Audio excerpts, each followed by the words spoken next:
chat and we will answer them accordingly.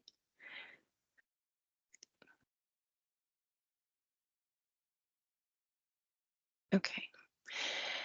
So today we're going to perform a live demo on WebR. I did share in the chat my contact information if you do require logins.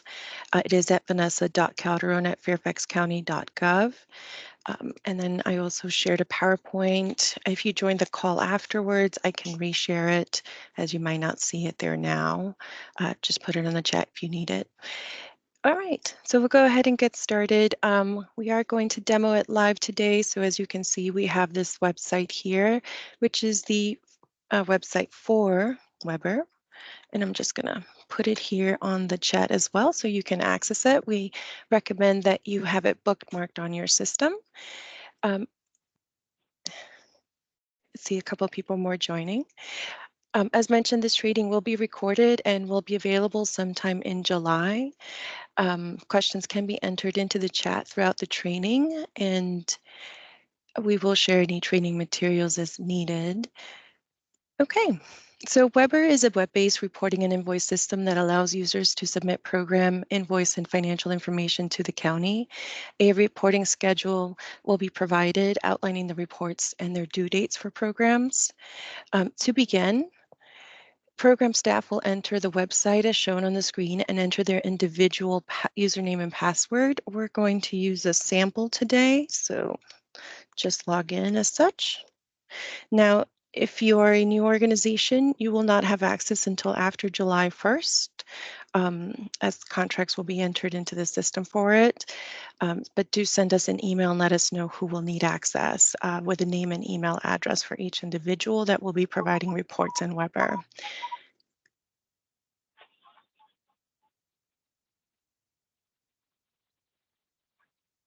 Okay. So once you log in, you will see what's called the provider menu. In the provider menu, you will have on the sidebar here contract forms, view past fiscal years, user maintenance, and the logout. To begin, we're going to start with clicking on contract forms to view program and financial reports. And so today we're using this particular program as our sample program. And so here we'll have the contract number with the links to where to click on it, the contract title, meaning what's the program name, and the funding type, which is CSBG, CFP as such, a purchase order number. Here you'll identify which fiscal year it is. Because CCFP is a 2-year cycle, you will see both years listed. In your first year, you'll only see the 1 year, and your second year, you'll be able to see both. These are non-invoicing reports, and of course, this is the CCFP. So today we're going to begin with CCFP reports. When you click on the link for the contract number, it'll bring you to the contract form matrix. As you can see, we have the monthly demographic reports here for each month of the year, monthly expenditure reports, requests for funds for each quarter, and the quarterly program report for each quarter as well. At the bottom of this page, we also provide a key for the icons. So the check mark means that the report was submitted, completed, and approved by the contract analyst. This sand clock icon is that the report was completed by the provider but has not yet been reviewed by the contract analyst, so it's waiting review. When you see this stop sign kind of icon, that means that the report was rejected by the contract analyst. Now, you may have requested it to be rejected because you needed to make some changes in the report, or because during review process we noticed something, and we'll usually send you an email letting you know why we rejected it. Then the draft icon means that the report has not been completed or submitted by the program just yet. I'm going to ask that everyone please mute their microphones as we are recording this training.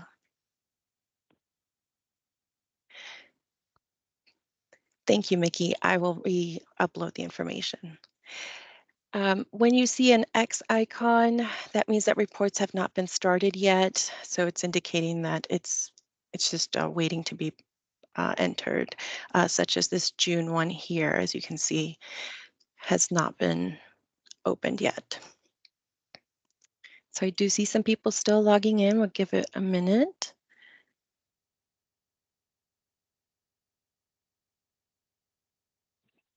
I'm Okay. sorry to unmute, but this is Valerie Nolan from the Fairfax Resource Center. We didn't receive a link to get into the call, so we're not able to see anything. We just dialed in on audio. Is there a way that we can get the link to be able to see what's happening? Sure. Give me 1 second. Thank you.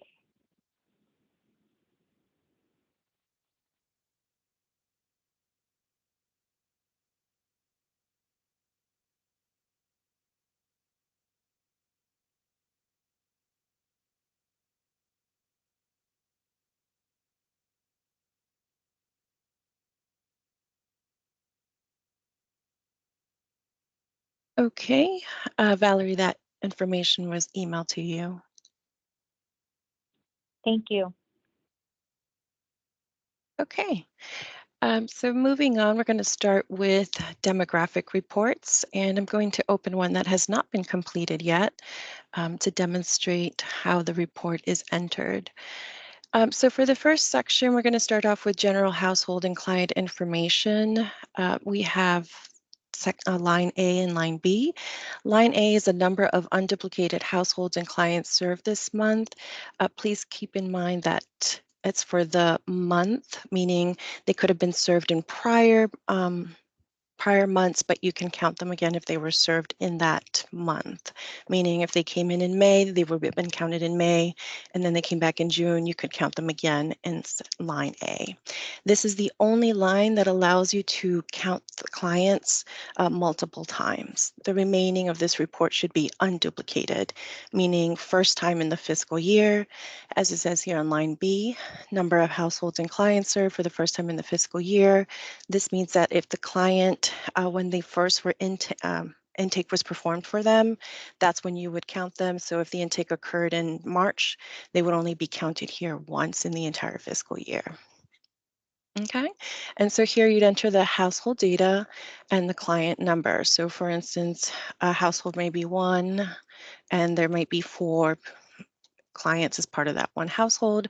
That will depend on how your Form 3 is set up to report. Then we have sections D1, D2, and D3. This is where program reports identify which income category the household qualifies under based on the CDBG income guideline for CCFP programs. CSBG programs will have a report that looks slightly different. We will go over that after this. Please keep in mind that these should be unduplicated, meaning the reporting data only once for a household in the fiscal year. Ideally, the number of D1 plus D2 plus D3 equals B. However, you may have some clients that are not reporting their income data. As a result, this may differ from line B. Moving on to the next section, head of household totals by race and ethnicity. Again, this is entirely based on head of household information. The households reported in line B, right? So for instance, right here, we have a 1, or let's make it a 10 just to make it a little easier. Should equal the totals that are reported between E1 through E6.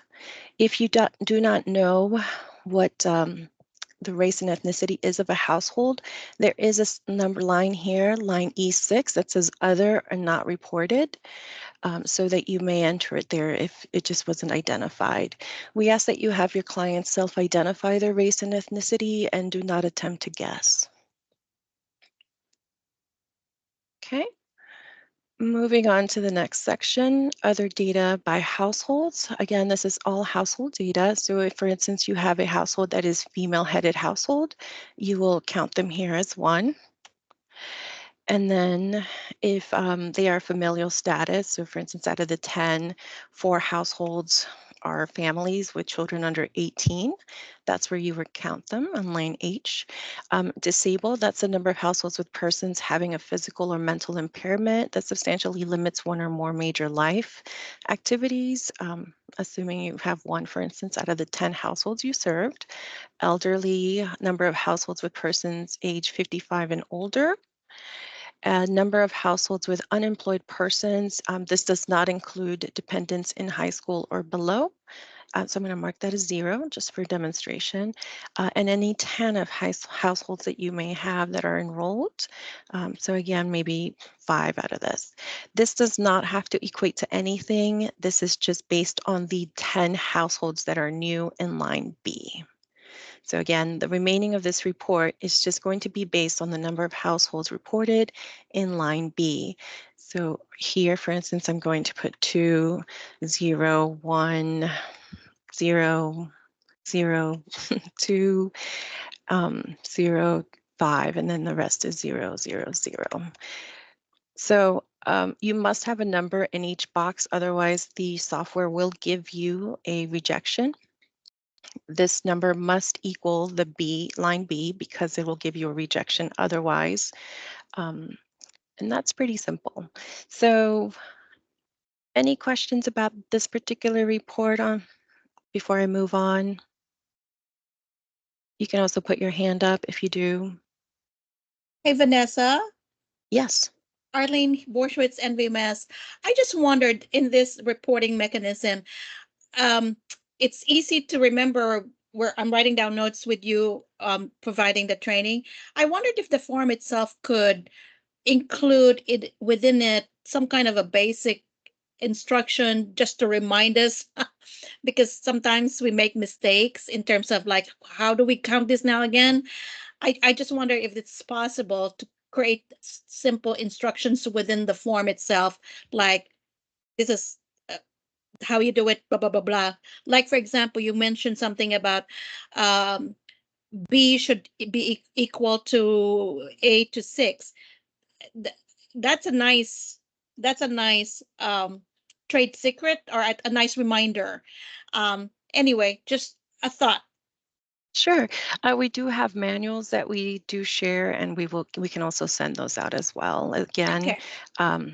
that support this information. Okay. Thank you. Yep. I do see a question from Emily. If we are serving the same group of individuals throughout the grant period, we would put them in line B for our July and then line A afterwards. So for July, and I will go over that a little separately, July is a different type of month in terms of reporting style. So let's use May and June. So for instance, if they were intaked in May, sorry, you would count them in A and B. But then if they come back in June, or you're still continuing to serve them in June, they would only be counted in A. I hope that makes sense, Emily. Is there a specific application for clients to fill out, or does each organization create their own? Each organization creates their own. That is on your intake forms that you provide to your own clients. Okay. So speaking of July, we are going to go over that because July is slightly different. So let's review the difference in July. So July is the beginning of our fiscal year. As a result, lines A and B will match. As you can see, this program had it match exactly 602 households and 1,821 clients. The reason being that system will give you an error if it does not match. So in July, you will count this one-to-one, meaning the client came in one time. That's the only time you're going to count them in line A. Again, this is just unique to July. Another unique line in July, which is at the bottom of the page here, is carried over data. So again, this is for the current fiscal year. It'll be different for the new fiscal year because it'll say June 30th, 2024.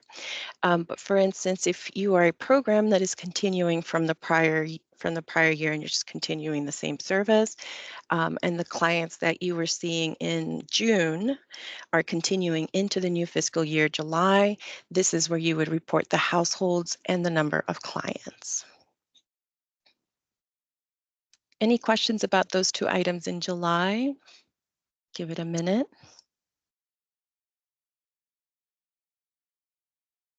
Okay.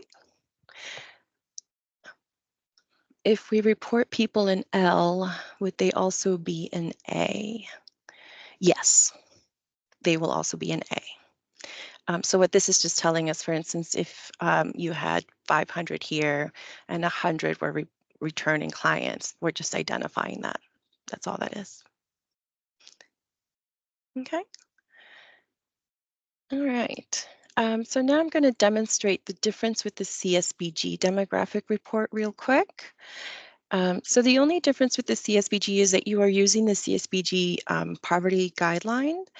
And as you can see, they have an added line here, C, line C for that. If you're a CSBG program, you would know that you'd have to include this reporting, as we have already notified you during negotiation process. That is the only difference in the demographic report for CSBG programs. Okay. So now we're going to move on to the quarterly report. And I'm going to go back to a CCFP because they are different for CCFP and CSBG. So let's start here. So in the quarterly report, you're going to have two reports, the leveraging report and then the program report. And as you can see, it's outlined by the service provided. This is based on your Form 3s and your contract. Starting 2025, there will no longer be a results-based accountability report, so this will no longer be there in the new fiscal year. One less report. That's right, Amy. All right, so let's review the leveraging report real quick here. So the leveraging report is based on your Form 5 of your budget. This is where you told us the number of volunteers, professional and non-professional, that will be supporting the program, as well as the leveraging that your organization will be either fundraising or receiving through cash resources or non-cash resources. So we'll start at the top here with the volunteer data. This does start with the non-professional volunteers. And as you can see, we have three columns: actual, projected, and total actual unduplicated. I also want to note that it does say here year to date. So this is cumulative data, right? So it will add up. Okay, so in the actual section is where you will enter your information. To clarify, non-professional volunteers are volunteers that are supporting the program, but not in their professional capacity. So meaning if you have an accountant that's coming in, but they are providing food packing services, you know, they're filling up backpacks, that's a non-professional volunteer.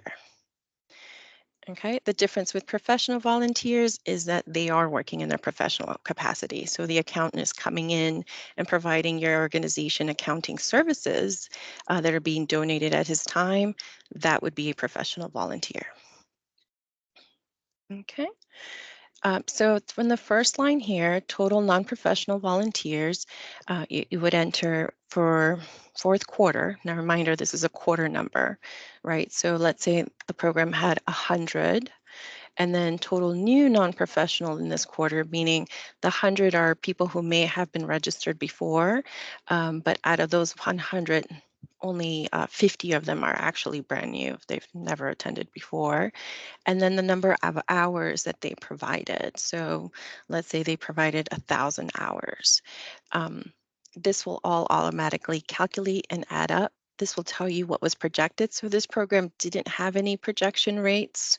In this particular format, they may have had it in their CSBG numbers. So just a little quirkiness there. That's program specific. But if you did, you would not see it here. Again, so professional volunteers, it's the same thing. We might have had 5 and 3 were in this quarter new. And so here's where it gets a little tricky. This is the professional hours. So if you have, let's say, an accountant and a lawyer, and they supported 10 hours this quarter, The value of the total professional hours is based on their individual rate. So you would have to do that calculation outside of the system. So let's say the accountant offered 5 hours at $50 an hour and the lawyer provided 5 hours at $100 an hour. You would have to do the math, add it up, and then that's where you would enter it here.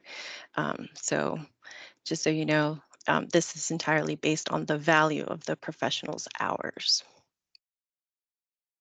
And then cash resources, again, this is, for instance, this organization had certain amounts that they were looking to fundraise that was entered into their Form 5. So this is where you will report against what you said you would be leveraging. Any questions on the leveraging report? Oh, let's see, we do have a question. Do we need to recalculate our volunteer number based on the amount of the award we received, or if this is based on our grant proposal? It would be on the negotiated amount, meaning if you had changed your amounts during negotiations, it's what's in the final contract. So that's the number that's going to be entered in here. Okay. Any other questions? Perfect. Okay, so now we're going to get into the program reports.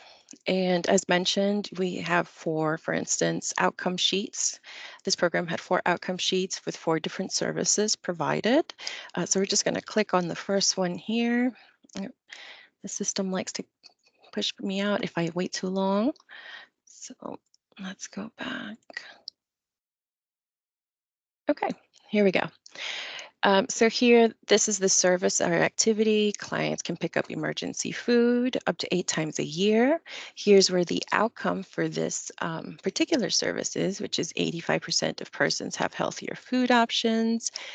This is where I'm going to report for fourth quarter, the total number of clients. So in the fourth quarter, what total number of clients means is that if I have a client that came in 3 times, in that same quarter, this is where I could report them, right?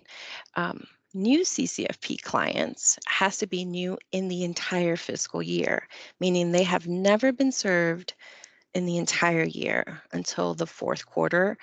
This is where I would count them. So as you can see here, this particular program had said that they would serve 9,000 clients, 3,000 households, and as of up to fourth quarter, this is what the system has accumulated that they had served as new clients. Out bottom here is the outcome achieved. And again, please note that this is unduplicated year to date. So it's cumulative data, meaning you will have to add what was from Q1, Q2 to Q3 to Q4. So in Q1, if you had 25, and then in Q2 you had another 25, that would be 50. In Q2, if you had another 25 in Q3, that would be 75. And then here you would get to 100 if you had another 25, just to give an example of what cumulative data means. Unduplicated for the year, meaning we've only count them once in the entire year.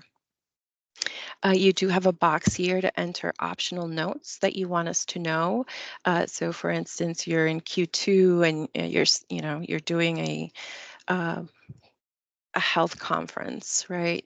But it got delayed, and as such, you're not meeting your numbers just yet. You might just want to say, oh, our health conference got delayed, and as such, we will serve it in Q4. Okay. And then you will either save into drafts if you're not ready to submit it yet, or you can submit to the contract analyst. If you want to delete everything that you entered, you just hit reset, and that will delete all that information that was entered. I see some questions here. Arlene, we're having a tough time getting clients to self-identify in terms of race and ethnicity and or income. You would love to know how to handle this. Arlene, that might be a question with your contract analyst, something that you can address one-to-one. Michelle did state that for the final contract, the program provided a revised budget. Yes. And so it is based on what is on your final contract. Okay, any questions on the program report? before I move on. Okay. I am going to demonstrate a CSBG program report just to show the difference. So CSBG programs do have a little bit more of data that needs to be included. So here, the bigger difference is that you now have a CSBG category and TANF category. So again, same concept, total versus new is total can include the repeats, but new must be one time only, unduplicated in the entire fiscal year. The same goes for TANF. So if a client qualifies for TANF, is receiving TANF, this is where you report them as well. And then this bottom line is if you had any CCFP numbers that are part of this service, then this is where you would report it as well. Same goes with the outcomes. So for instance, here it says CSBG and CCFP. As you can see, they're two different columns. So this would be for CSBG clients only, those who are achieving the outcomes, for clients, for households, again, TANF for clients and households, and then the CCFP numbers are on this side. Is TANF for households that should qualify? They're receiving TANF, Maren. Thank you for the question.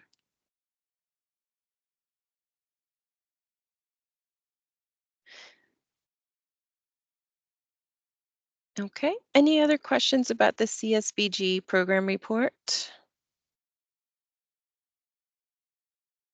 No, great. Okay, and if something does come up, please feel free to put it in the chat and we can answer it towards the end of the training. Now I'm going to go over the monthly expenditure report. All programs are required to submit a monthly expenditure report. These reports can be entered monthly, but must be submitted quarterly at the minimum. You are free to submit it monthly if you wish to, but they must be submitted at quarterly. So this is entirely based on your program budget that was submitted, where you're going, you may have some line items, you may not have some line items.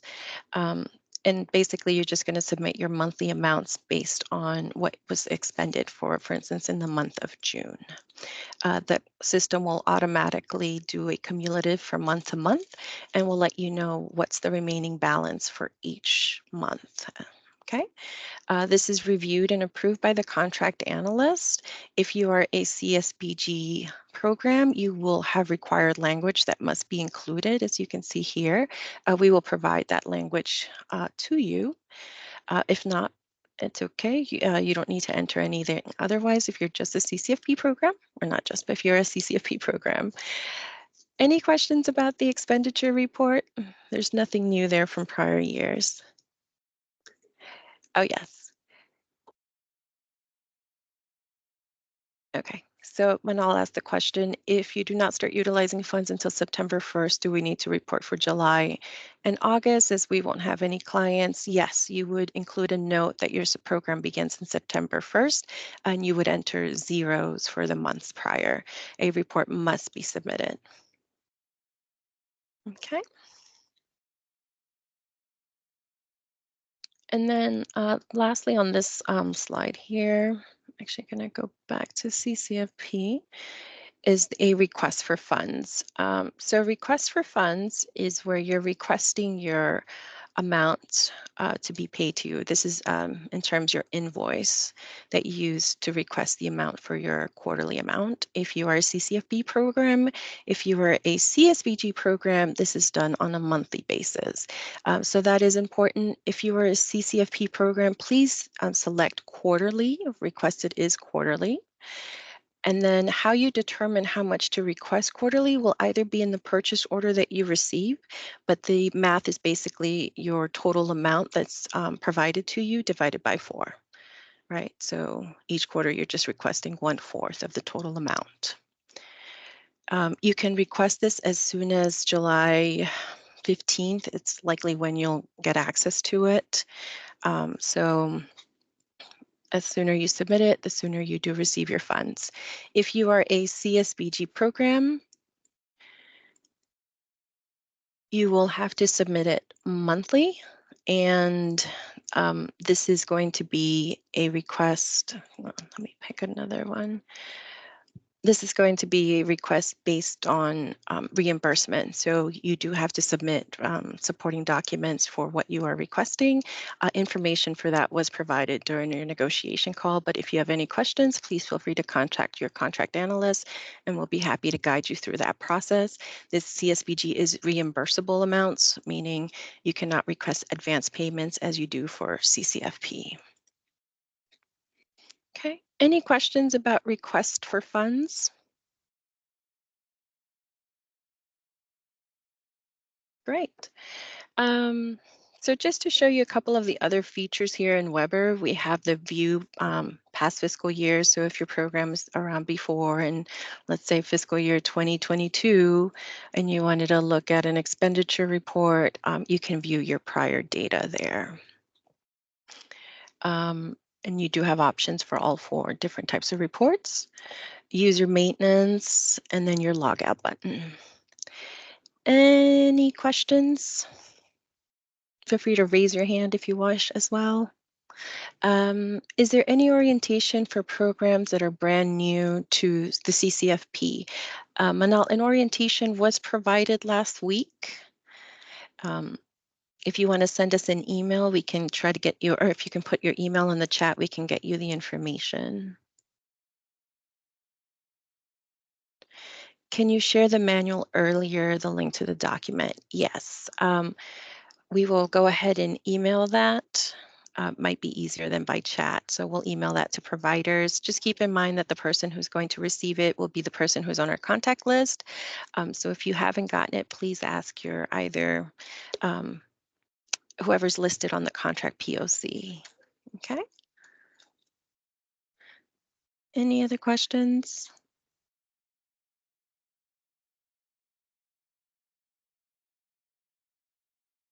So Vanessa, before we jump off the call, I just want to remind the nonprofits that while the new contract begins July 1st, your payment will be a little delayed. You will not be receiving it July 1st. It takes a while for us to get all the contracts set up in our systems here for you to get paid. So please expect payment to be around mid-July. And we normally your payments are net 15 days, but for the first payment in a new contract cycle, those payments will be made net 0. So you'll get them as quickly as we process the invoices. We will let you know when your contracts are set up so you can start requesting your funds. So you'll receive an email from us to tell you when to start receiving your funds, okay? So just want to let you know in advance, your payments will be a little late because it's a new contract cycle.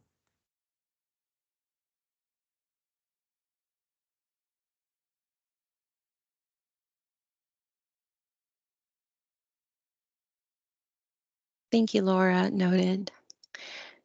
Marin says, when will the 25 reports show up in WebR? That will be in early July, ideally by the end of the first week, closer to second week of July.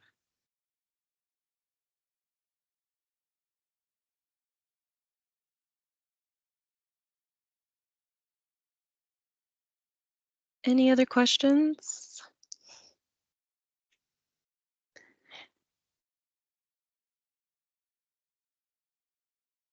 Oh, a reminder, if you're new to your organizations and you do not have a WebR ID, please email myself or Vanessa so we can get you set up in the system for a WebR ID. This is especially for new organizations. Okay, so we need to know who the individuals are that will be submitting reports, your finance person or your program person or both, so we can get ID set up for them. So please email requesting login credentials.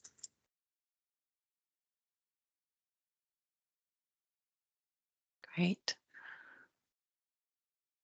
Okay, well, you do have my email on the chat. If anything else comes up, please feel free to contact me and I'll be happy to get you the resources. We will send out an email with all the supporting documents here a little later. All right. Well, thank you so much for your time today and I wish you all a good day. Thank you. Thank you.